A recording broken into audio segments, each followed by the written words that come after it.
Welcome to Spectrum News at 12. I am Rita Inung, coming to you live from Rio. Let's take a look at the headlines.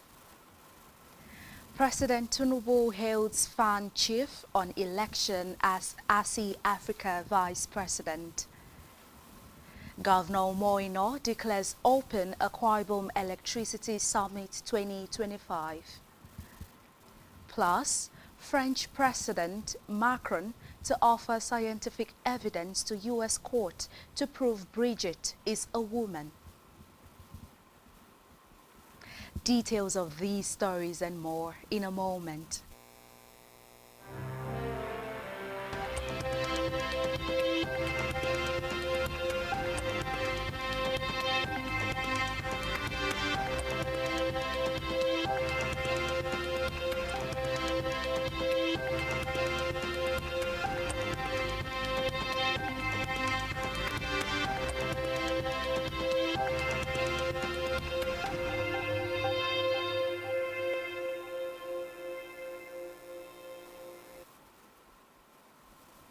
Good afternoon and many thanks for staying tuned. Welcome back to Spectrum News at 12.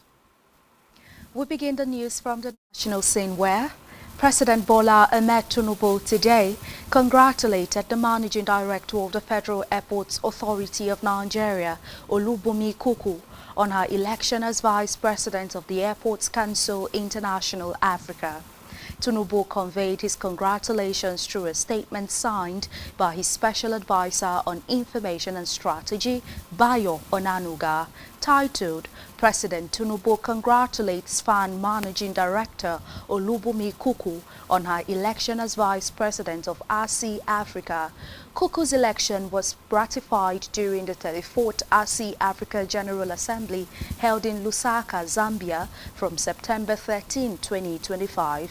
Tinubu praised FAN's effort in raising Nigeria's aviation standards, which he said have attracted international recognition. In the meantime, President Bola Ahmed Tinubu will travel today to Kaduna State for a brief official visit. According to a statement by his Special Advisor on Information and Strategy, Bayo Onanuga, the President will attend the wedding of Nasiruddin Yari and Safiya Shehu Idris. Nasiruddin is the son of the Senator Abdulaziz Yari, who represents Zamfara West in the National Assembly, while in Kaduna. Tinubu will also pay a courtesy visit to Aisha, widow of the late former President Muhammadu Buhari, at the family's residence in the state capital. Meanwhile, the President is expected to return to Abuja the same day after the engagements. Away from that, the federal government said it has strategized to further reduce the occurrences of accidents on the road across the country.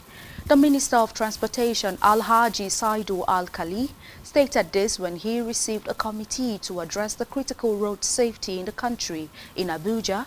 Reports say that the committee is made up of relevant stakeholders to develop mandatory training and certification programs for trailer and tanker drivers. Meanwhile, Al-Khali, who was represented by Alhaji Musa Ibrahim, the director overseeing the office of the permanent secretary in the ministry, said realizing the aim would improve safety and security to enhance the nation's integrity. And to the legislative arm where the National Assembly has called for the withdrawal of all circulars previously issued for contract awards under the 2025 fiscal year. This move comes as the implementation of the 23.9 trillion naira capital component of the 2025 budget is set to commence soon and is expected to extend into 2026.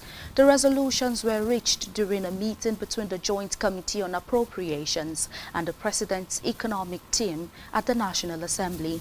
In attendance were the Minister of Finance and the Coordinating Minister of the Economy, Wale Edun, the Minister of Budget and Economic Planning, Senator Atiku Bagudu, the Director General of the Budget Office, Tanimu Yakubu, and the Accountant General of the Federation, Shamsuddin Ogunjumi. The session was convened to review the performance of the 2024 budget and assess the implementation of the 54.9 trillion naira 2025 budget. The chairman of the House Committee on Appropriations, Abubakar Bichi, said the Minister of Finance's circular stopping MDAs from awarding contracts until an authority to incur expenditure is issued will be cancelled, adding that the 2025 budget implementation would begin immediately with an authority to incur expenditure which will be issued within 7 days. Meanwhile, the lawmakers also extended the implementation period of the 2024 budget to December 2025, a resolution adopted by the Joint Committee chaired by Senator Adeola Olamilekon.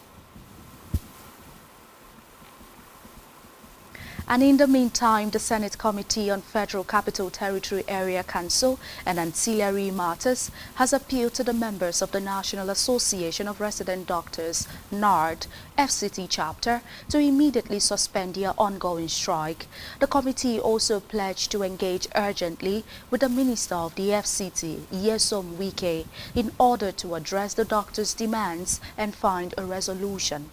At an emergency meeting, the committee led by the chairman, Senator David Jimukta, Taraba South, met with the leadership of the striking doctors. The senators assured them that their concerns were receiving attention and promised to escalate the matter directly to the FCT minister. Senator Jimukta acknowledged the devastating impact the strike is having on healthcare delivery in the territory and pleaded with the doctors to resume work while talks continue. Away from that, the Nigerian Immigration Service, NIS, has officially ended passport production at multiple centers, transitioning to a single centralized system for the first time in 62 years. The Minister of Interior, Dr. Olubumi Tunji-Ojo, said this while inspecting Nigeria's new centralized passport personalization center at the NIS headquarters in Abuja. He stated that since the establishment of NIS in 1963, Nigeria had never operated a central passport production center until now, marking a major reform milestone. He explained that old machines could only produce 250 to 300 passports daily, but the new system had a capacity of 4,500 to 5,000 passports every day, stressing that the NIS can now meet daily demands within just 4 to 5 hours of operation. He noted that centralization in line with global standards will improve uniformity and enhance the overall integrity of Nigerian travel documents worldwide.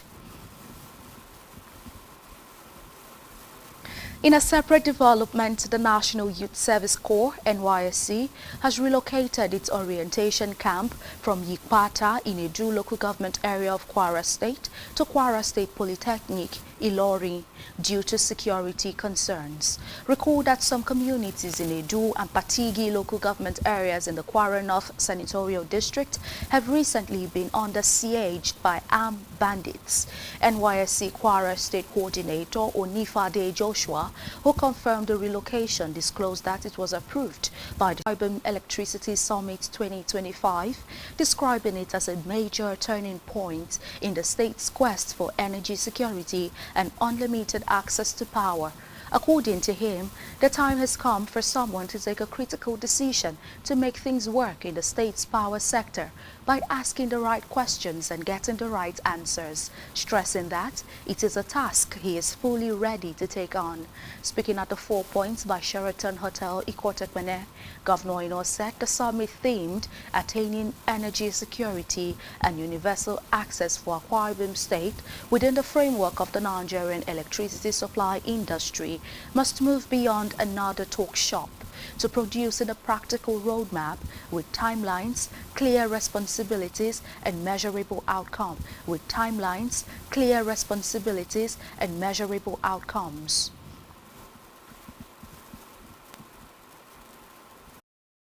To my mind, today marks a major turning point for Akwa Ibom State in the area of electricity. For decades, our people have lived with the paradox of great energy potential, but could not fully appropriate the gift. We are blessed with abundance of gas, a state-owned power plant. Yet too many of our homes, businesses, schools, and hospitals are grappling with epileptic power supply. The question then becomes, why is our state-owned Ibom Power, which has an installed capacity of 191 megawatts, not working optimally for the benefit of our people since it was established in 2001? What clear paths can we adopt to make it work despite the huge resources that have been sunk into its operation, of which we today are still repaying the Afri-Exim Bank loan of $9 million? What do we need to do to get our IPC working to the benefit of our people? These are very hard questions, and we will dare to tread on grounds that Angel feared to tread on in this summit. The hard questions must be asked, answers must be proffered, actions must be taken, because if we don't, then this will be another talk shop. We would have gathered the key players in this industry from the length and breadth of this country for nothing. The time has come that someone should step out there and take the decision to make this work. I dare say, by the grace of God, by the mandate of Akwa Ibom people, I will take that decision. Earlier in his welcome address, the Deputy Governor and Chairperson of the Summit Organizing Committee, Senator Akon Eyakeni, described the gathering as a historic moment, not only for Akwa Ibom State, but for Nigeria as a whole. She noted that with the passage of the Electricity Act 2023 and the state's own Electricity Law 2025, Akwa Ibom had the foundation to chart its own electricity market. She further urged participants, regulators, investors, development partners, and community leaders to approach discussions with seriousness and focus, with the ultimate goal of producing a state electricity sector, the action program to guide implementation. In his goodwill message, the Minister of Power, represented by his Chief Technical Advisor, Adedonyi Oluwoniyi, lauded Governor Eno for taking a bold step towards energy reform, noting that the summit is timely and significant.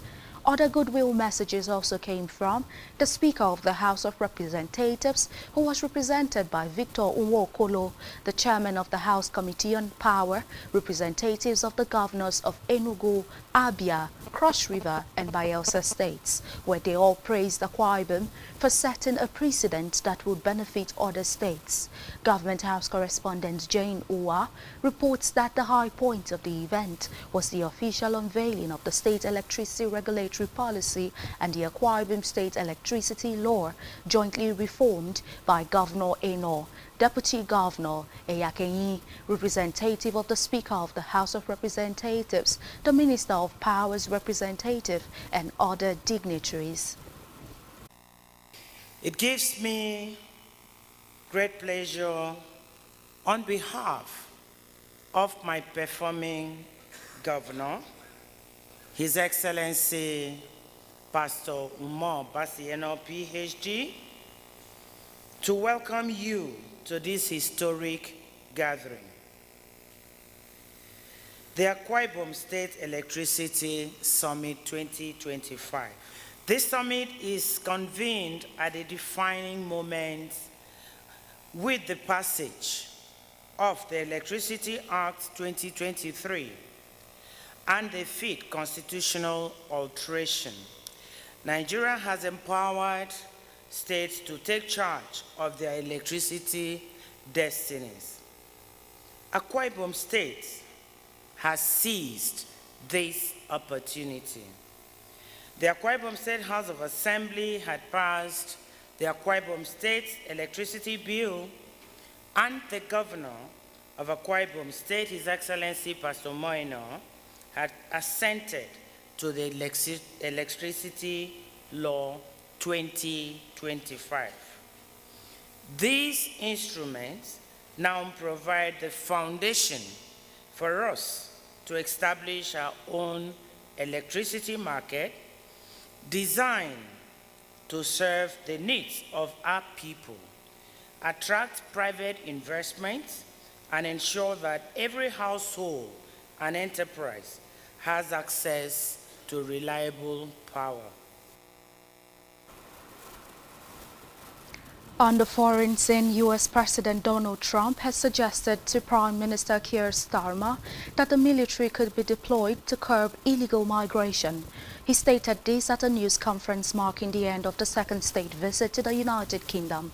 Trump said he also discussed the migration issues with Keir Starmer during a meeting at his country's residence. The U.S. president talked about his policies to secure borders in the U.S. and said the U.K. faced a similar challenge, with migrants crossing the English Channel in small boats.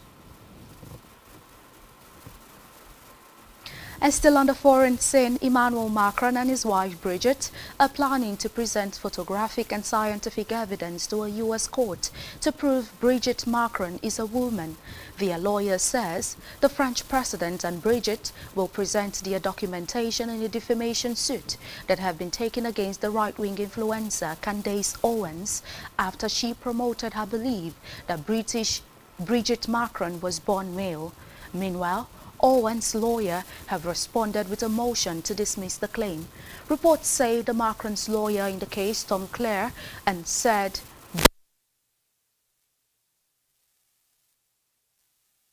traction to the French president.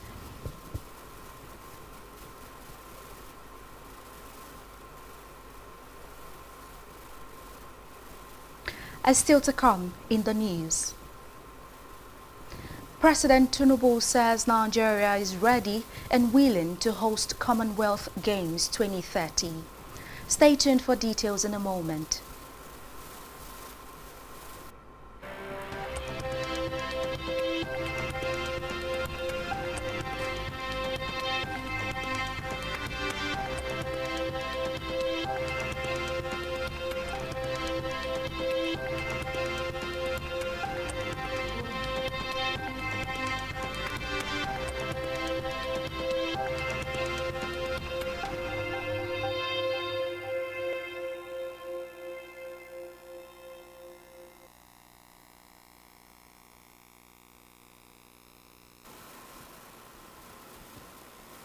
Many thanks for staying tuned.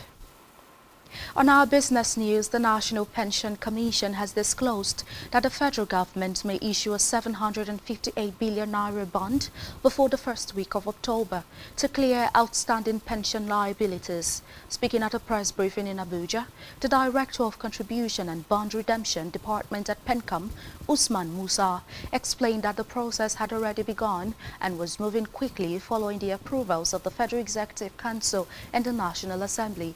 In her address, the Director General of PENCOM, Omolola Oloworonron, said the inauguration of the Pension Industry Leadership Council marked a historic milestone for the pensions industry. She explained that the council was designed to provide collective leadership and coordination similar to the Bankers Committee in the financial system. And still in business, the Dangote Petroleum Refinery and Petrochemicals Limited has suspended self-collection gantry sales of petroleum products at its facility with effect from Thursday, September 18, 2025. According to reports, the directive aims to promote wider adoption of the refinery's free delivery scheme for retail outlets and to halt sales of unregistered marketers, whether they buy directly from its depot or indirectly through other marketers. Dangote explained that the move was an operational adjustment aimed at improving efficiency. The company urged marketers to adopt its free delivery scheme, which provides direct shipment to detail outlets. It also warned that any payments made after the effective date would be rejected.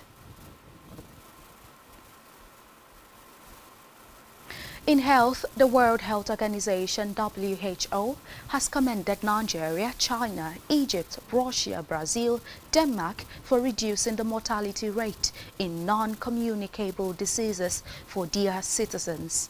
The biggest gains were driven by declines in cardiovascular disease and certain cancers such as stomach and colorectal cancers for both sexes, cervical and breast cancers for women, and lung and prostate cancers for men, who, in a report, Saving Lives, Spending Less, revealed that an additional investment for just $3 per person annually in tackling NCDs could yield economic benefits of up to $1 trillion by 2030.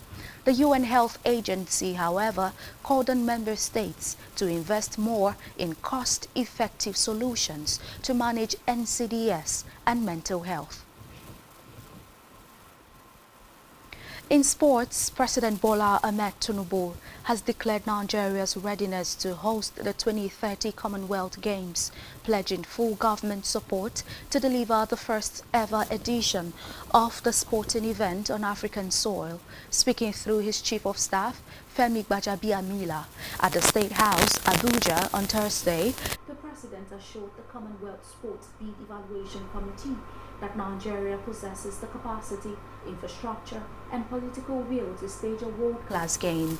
Tinubu told the delegation that they are ready, willing, able, and they are actually wanting this. According to him, it's been 100 years and the games have not been held on any soil in Africa. He also stressed that the Commonwealth stands for inclusivity and diversity, values which align with the Nigeria's vision for hosting. Still in sports, Nigerian British boxer Anthony Joshua is reportedly set to fight for the first time in Africa. Joshua is set to fulfill a dream he has always had of fighting in Nigeria. Promoter Ezekiel Adamu has revealed that there are plans underway to stage the bout in early 2026. Adamu told the Ring that discussions with Joshua's camp have been overwhelmingly positive. On our entertainment news, Nigerian music icon Innocent Idibia, popularly known as Tubaba, has received a heartfelt birthday tribute from his wife, Natasha Osawaru Idibia, as he marked his 50th birthday. In an Instagram post, Natasha expressed deep affection for her husband, celebrating his milestone age. And that's all we have for you at this time. Do ensure to follow us on social media and subscribe to our YouTube channel, all of which you can find on our website, spectrumtvlive.ng. You have been watching Spectrum News at 12. I am Rita Inong. Enjoy the rest of your day.